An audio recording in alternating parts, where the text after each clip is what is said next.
Vai.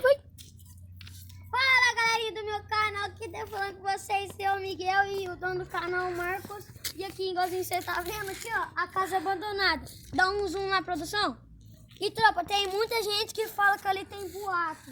E de noite vem, que eles falam que faz barulho lá dentro. E, então, bora lá. Ali tem um carro ali, velho, né? E é um carro ali. E bora lá, então, na casa. Vem, Bora. vem, produção. Vem, produção. Fica aí, Bruno. Gente, a produção tá indo na frente, mano. Quero eu e produção. Ó, Nossa! Eu vi um negócio passando ali. a casa, tropa. Vem, produção. Olha, a casa tá...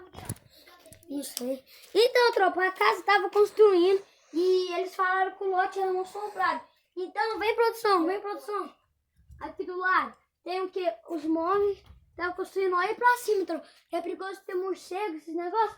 Mira pra cá, produção. Nossa senhora. Olha, essa casa, ela tá quase nova. Do lado, produção. Nossa! Eu vi um negócio ali. Vai!